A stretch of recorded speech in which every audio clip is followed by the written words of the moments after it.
In its earliest days, the major function of radio was news. News was the warp and woof of life. And through its news broadcasts, radio became the unifying agent that joined all corners of the land. But with this contribution came a bonus: entertainment. A feature bringing more music and humor into American homes than had ever been heard before. From the premiere broadcast in September 1927 of a new American opera by Deems Taylor and Edna St. Vincent Millay, to the sounds of popular music played by a modern band that featured the foxtrot and something new called a crooner, America now is hearing more music and loving it.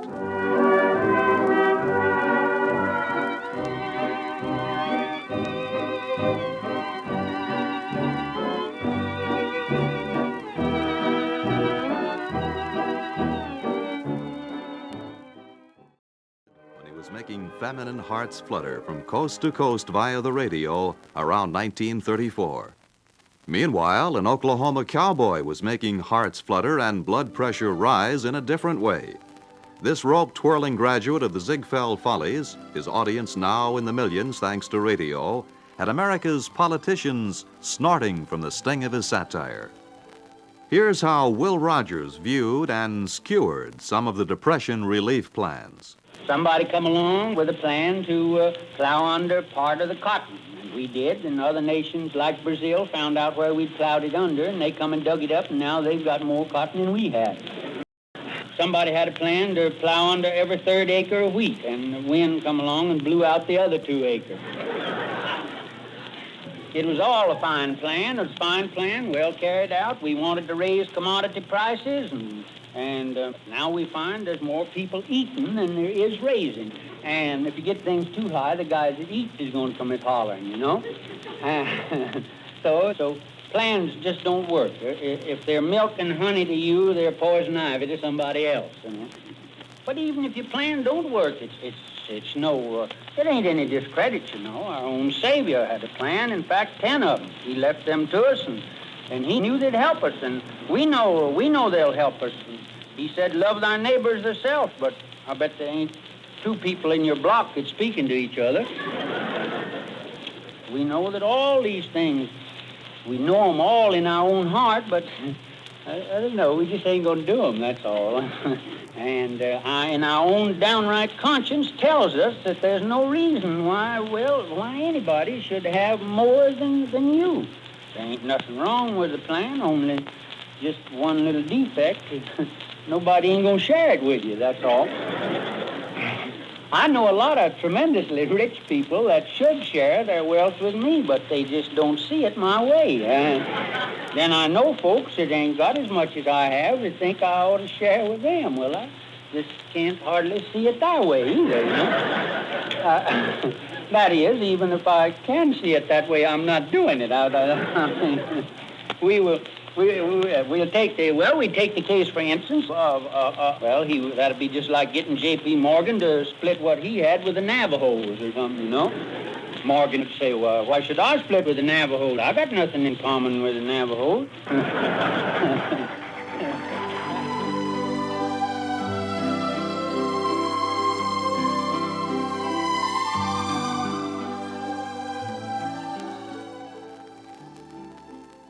But radio had other ways of cheering us up in those days. Among the best, some red-hot jazz singing.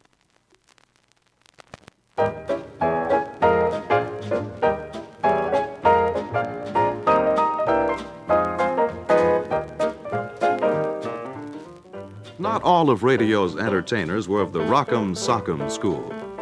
Long before somebody coined the phrase low-pressure comedian, radio had its easygoing, down-to-earth humorists who knew how to bide their time on the way to a punchline. Master storytellers like Harry Hirschfield. In this topsy world of ours and this running around and rushing into one another, you know, a kid in an airplane, and he's running up and down the aisle of the airplane, and he's knocking the food out of the hands of the stewardess, and he's taking the pills away from the passengers, and he's knocking the seat. He's a nuisance running up and down the aisle. Finally, the stewardess grabs a hold of this kid and says, do me a favor, play outside. Radio made America laugh and helped pass the slow-moving days of recovery from the world's worst depression.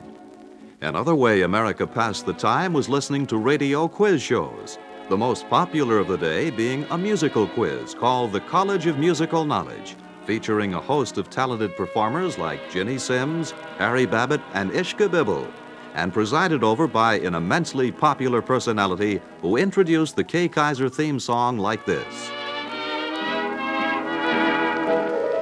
Here's our theme song, Thinking of You, a beautiful thought beautifully expressed by Harry Babbitt. I've grown so lonesome thinking of you, thinking of you. All by my lonesome, thinking of you. Thinking of you.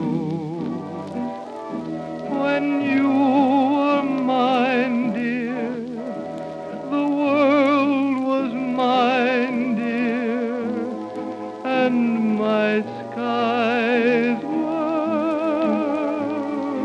blue. I've grown so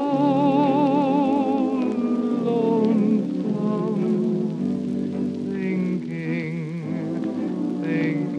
of you, thinking of you.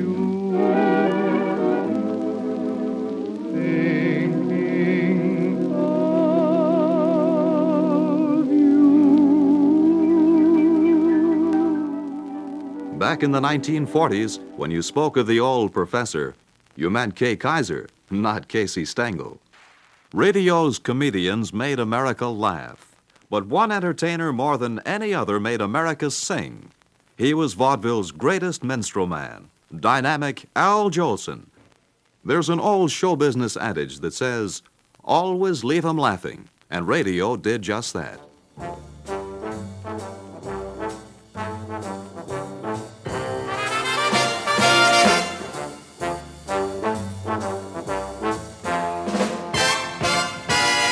That's a tune George Gershwin wrote in those bygone days. It's called They All Laughed. And as Americans began to see the end of the Depression in sight, they wanted to laugh longer and louder. So radio gave them two more good reasons to do so. And they laughed from the 1930s into the 1960s at the incomparable George Burns and Gracie Allen. Well, Gracie, say hello to everybody. Hello, everybody. What do I do now? Well, just make something up, you know. Oh, all right. I'll make up a riddle. I'll give you 3 chances, and if you can't guess it, you win.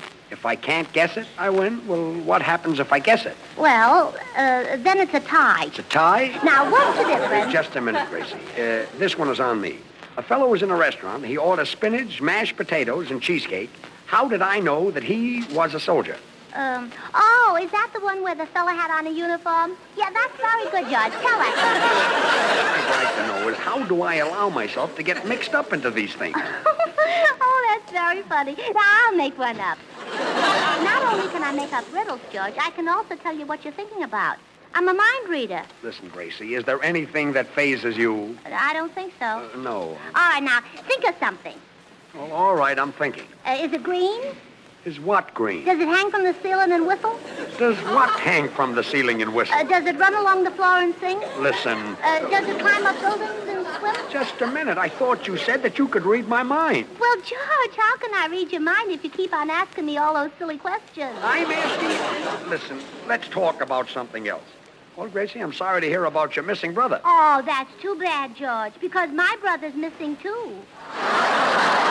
The only difference between you and me is that I have the power of mind over matter, and you have no mind, and it doesn't seem to matter. I bet you tell that to all the girls. Never mind. I still would like to know, how is your brother? My brother? Oh, well, I think they ought to open up all the prisons. It would help prosperity. Wait a minute. That's the wrong answer. No, that's the right answer, but you asked the wrong question. They tell us radio as we knew it is dead, but this isn't entirely true. It is gone, all right, but it isn't dead. Any more than our first teenage romance is dead, or our high school prom. Like them, radio lives on in our minds and hearts. Radio then was a part of our way of life. It left its mark on our national taste, our speech and customs. Radio's golden years will always be with us, because part of our national heritage was formed when radio was king.